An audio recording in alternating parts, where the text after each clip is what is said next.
عمرے کے وقت اگر عورت کو حیض آ جائے، ایام اس کے شروع ہو جائیں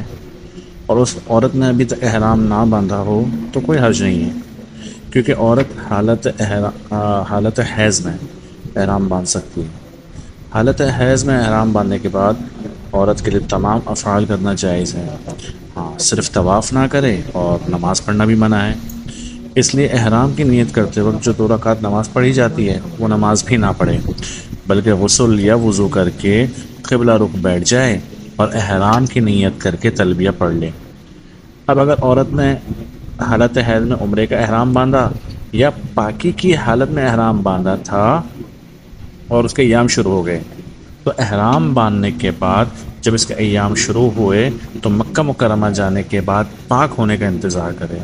اور پاک ہونے کے بعد غسل کر کے عمرہ کر لے۔ پاک ہو جانے کے بعد عمرہ کر لینے سے عمرہ ادا ہو جائے گا اور کوئی دم بھی لازم نہیں ہوگا، لیکن جب تک وہ پاک نہ ہو اس پر احرام کی تمام پابندیاں رہیں گی، اس کا خیال کرے اور اسی حال میں وہاں پر وقت گزارے۔ ہوٹل میں ٹھہرے یا حرم کے باہر جو صحن ہے وہاں تک جا سکتی ہے، وہاں جا کر بیٹھی رہے اور اپنے پاک ہونے کے دن کا انتظار کرے، لیکن واپسی سے پہلے حیض سے پاک ہو کر عمرہ کرنے کی کوئی صورت نہ ہو، یعنی ویزا بڑھانے کی کوئی صورت نہ بنتی ہو یا کوئی محرم اس کے ساتھ نہ ہو،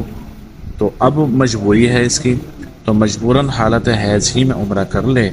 اور حرم کی حدود میں ایک دم قربانی دے دے۔